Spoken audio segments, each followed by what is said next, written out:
오늘 본문을 보면 믿지 않는 자와 멍에를 함께 하지 말라. 멍에를 함께 매지 말라.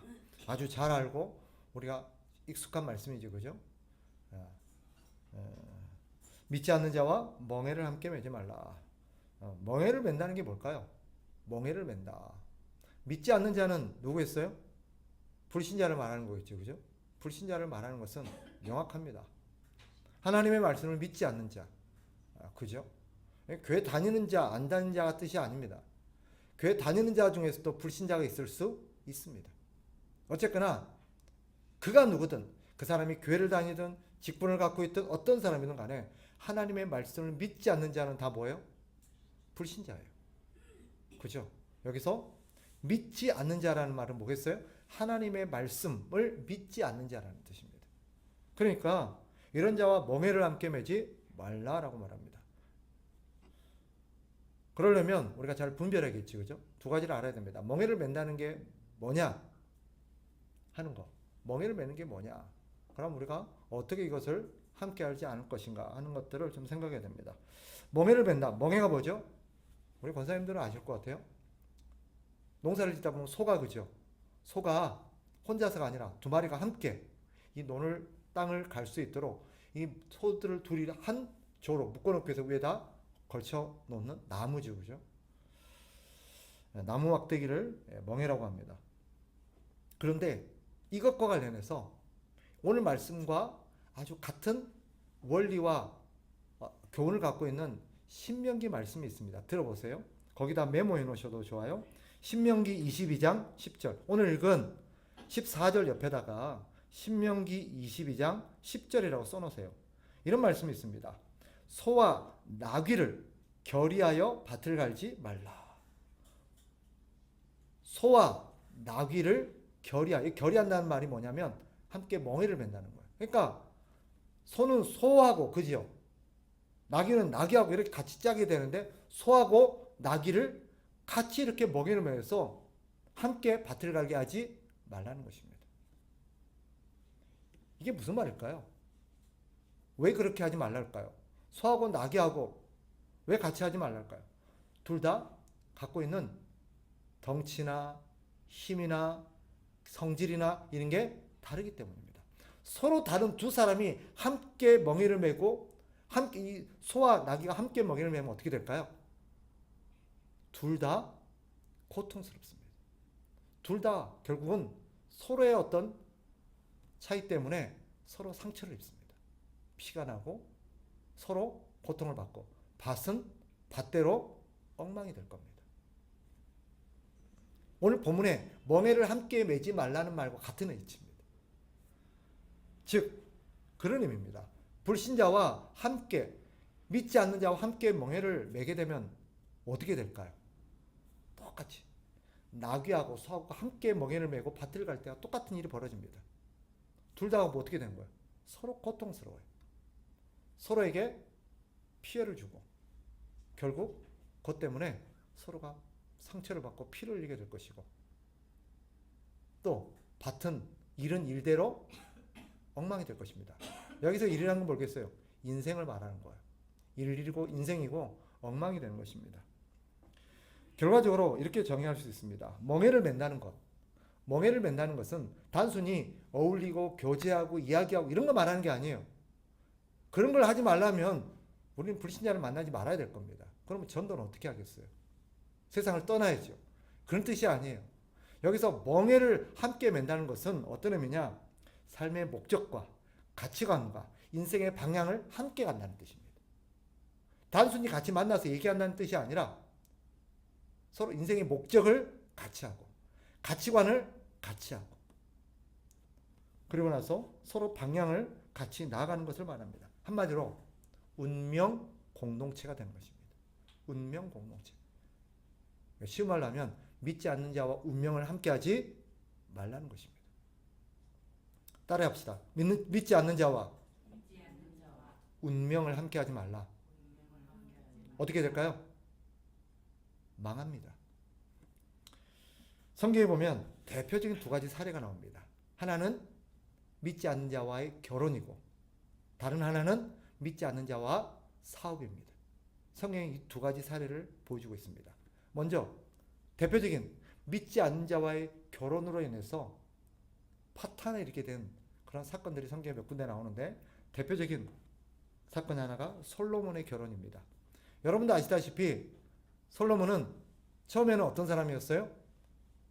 하나님을 경외하고, 그죠? 하나님의 말씀을 순종함으로써 나라를 잘 다스리는 왕이었어요. 그런데 나중에 솔로몬이 정신이 어떻게 됐는지, 누가 결혼하는지 아십니까? 이방 나라 공주들하고 결혼하기 시작해요. 이방 여인들하고 결혼하기 시작해요. 그러면서 어떤 문제가 되느냐? 열왕기상 11장 4절에 보면 솔로몬의 나이가 많을 때에 그의 여인들이 그의 마음을 돌려 다른 신들을 따르게 함으로. 젊었을 때 여러 가지 이유로 결혼을 했겠죠. 이방 공주들, 이방 여인들과 결혼하다 보니까 우리 성경에도 소개한 것처럼 이 여인들이 결혼할 때, 시집 올 때 어떻게 했어요? 자기 나라 신들, 자기 나라 우상을 다 갖고 와요. 그리고는 젊었을 때야, 솔로몬이 힘이 있고 젊고 팔팔했을 때는 아마도 그런 것들을 통제하지 않았을까 싶어요. 그런데 솔로몬의 나이가 많을 때에 그 여인들이 그의 마음을 돌려, 솔로몬의 마음을 돌려서 다른 신을 따르겠다고 말합니다. 이것은 불신자와의 결혼이 얼마나 위험한지를 보여주는 대표적인 사례입니다. 결국 솔로몬은 어떻게 됩니까? 우상 숭배를 하게 돼요. 그래서 나중에 솔로몬 때문에 나라가 어떻게 되죠? 본인의 인생은 본인의 인생일 뿐만 아니라 나라가 쪼개집니다. 파탄에 이르게 되죠. 나라가 쪼개져 버려요.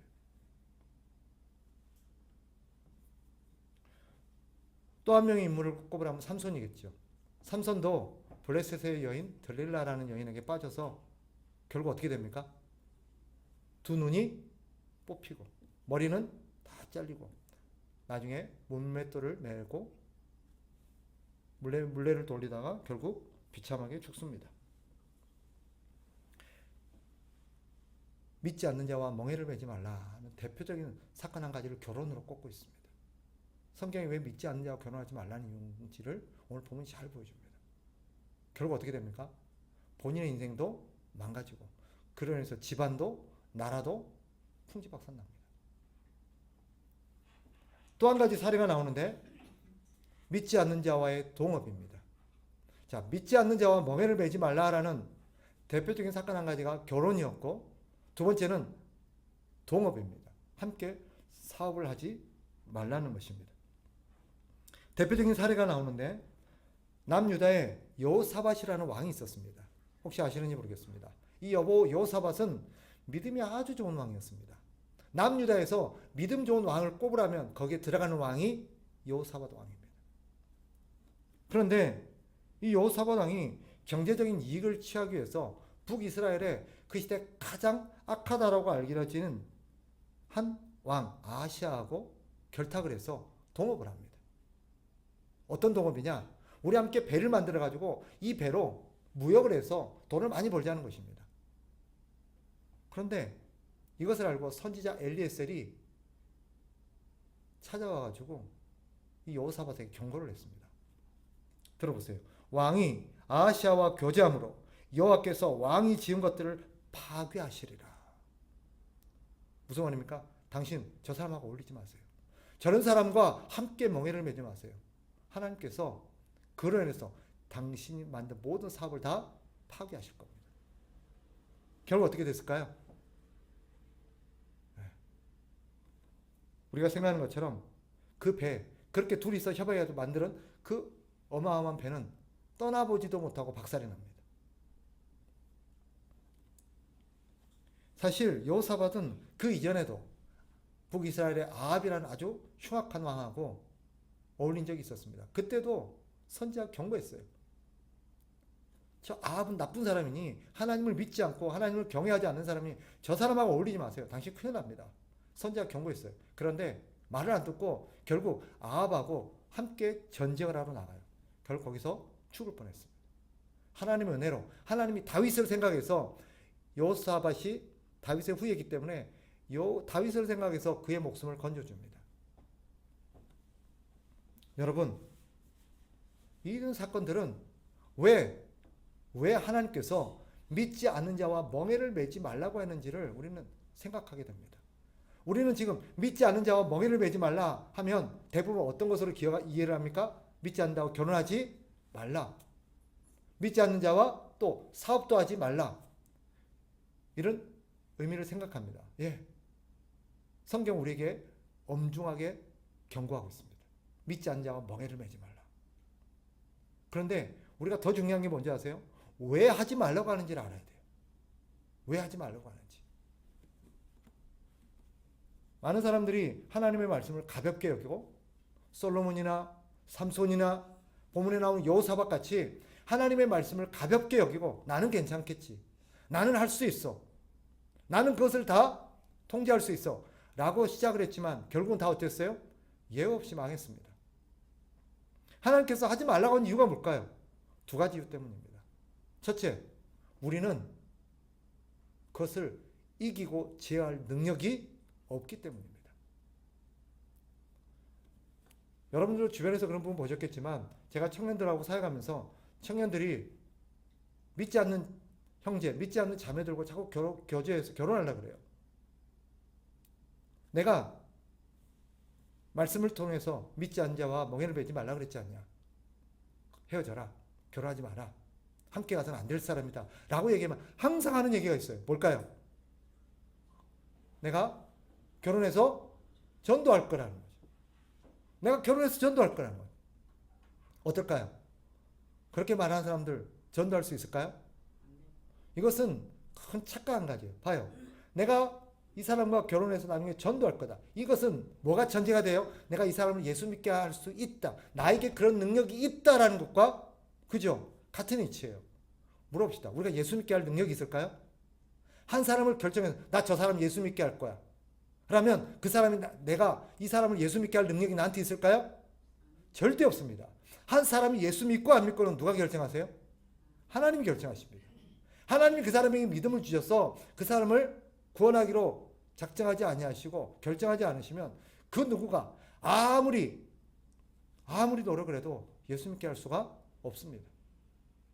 우리 경험해봐서 알잖아요. 우리 주변에 봐서 알잖아요.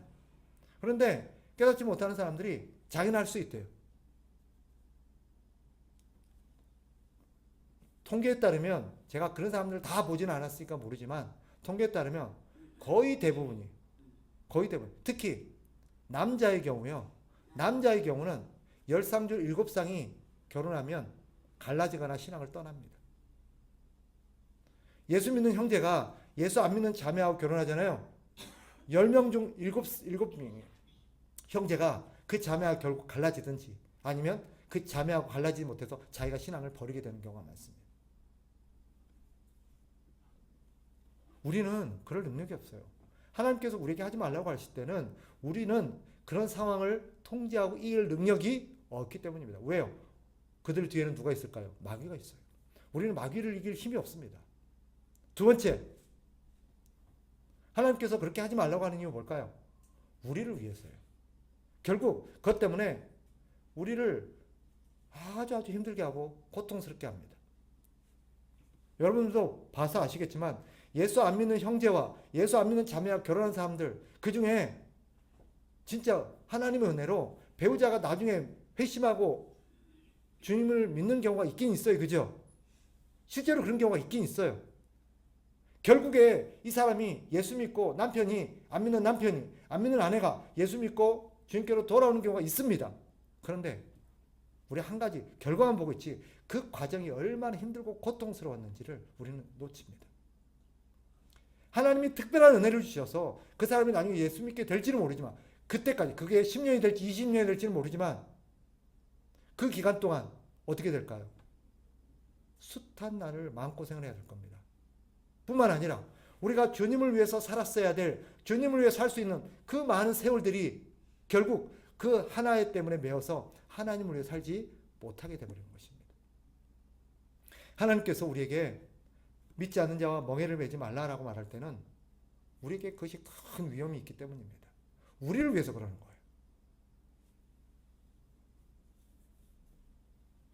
뿐만 아니라 오늘 본문에 보면 본질적으로 더 중요한 이유 한 가지를 얘기하시는데 14절 우리가 읽었던 14절부터 딱 보시면 쭉 얘기를 하는 게 있습니다. 다시 한번 우리가 14절부터 16절까지 자 읽는데 어디서부터 읽냐면 의와 불법이 찾으셨어요? 14절 자 중간에 보면 의와 불법이 다 같이 한번 읽어봅니다. 시작.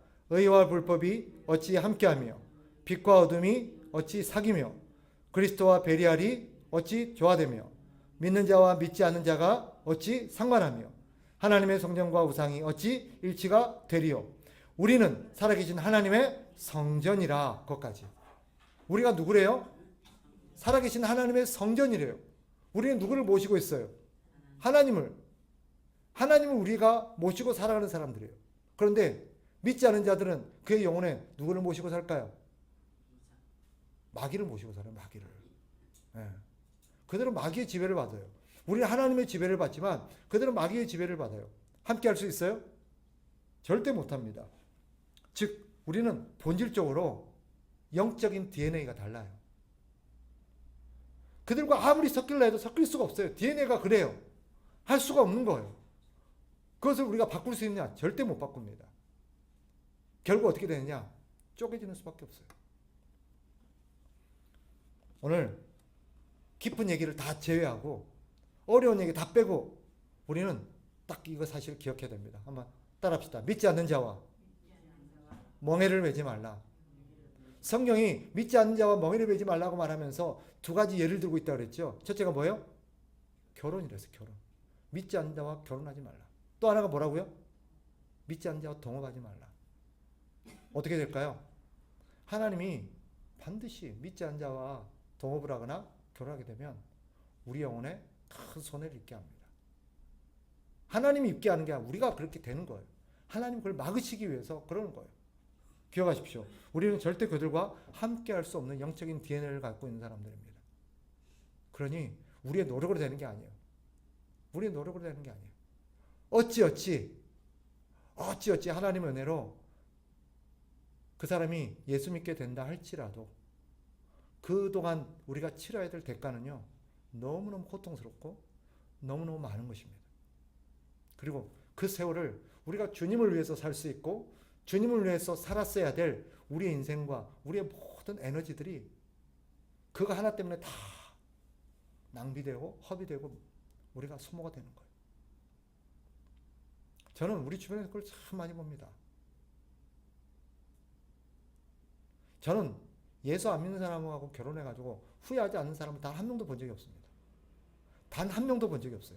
여러분 보신 적 있어요? 없을 겁니다. 그러니 기억하십시오. 성경은 명확하게 말합니다. 믿지 않는 자와 멍에를 매지 말라. 아마 이렇게 질문하는 분이 있을 거예요. 이미 그러면 믿지 않는 사람과 결혼한 사람은 어떻게 할까요? 믿지 않는 사람과 이미 사업을 함께 한 사람은 어떻게 해야 될까요?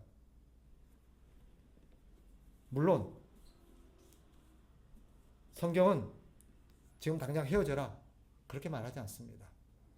만약에 성경은 믿지 않는 자가 헤어지기를 원한다면 그렇게 하라고 말합니다. 그런데 믿지 않는 남편이나 믿지 않는 배우자가 헤어지기를 원하지 않는다면 그대로 살라라고 말합니다. 살되 어떻게 될까요? 자기의 자리에서 내가 선택한 십자가니까 내가 그것을 감수하면서 믿음으로 살아내도록 힘써야 합니다. 그리고 할 수만 있으면 그 사람도 예수 믿게 하도록 힘써야 합니다. 오늘 이것이 성경이 가르치는 것입니다. 아직 그런 일이 없다면 성경의 교훈을 명확하게 기억해서 믿지 않는 자와 멍에를 함께 매는 일을 하지 마시기 바랍니다. 그러나 이미 그런 상황에 놓여 있다면 스스로를 정죄할 필요는 없습니다. 과거를 후회하면서 정죄감에 빠질 필요는 없습니다. 오히려 하나님 앞에 나아가 이 문제를 놓고 하나님 앞에 기도하면서 하나님, 내가 그릇되이 선택해서 하나님의 말씀을 가볍게 여기고 내가 선택함으로 이런 고통 가운데 있습니다. 하나님 나를 불쌍히 여기시고 도우사 내가 이 상황을 이겨내게 하여 주시옵소서. 나의 배우자와 내 함께하는 동역자가 예수 믿게 해 주옵소서라고 간절히 가지로 기도해야 될 줄 믿습니다. 그게 우리가 해야 될 일입니다. 그러니 여러분, 우리가 지금 어떤 상황에 놓여 있는지 기억하시고, 우리가 지금 성령의 말씀을 따라 믿지 않은 자와 멍에를 매지 말라고 하신 주의 말씀을 따라서 우리가 앞으로는 이 말씀을 결코 가볍게 여기는 일이 없기를 주님의 이름으로 축복합니다.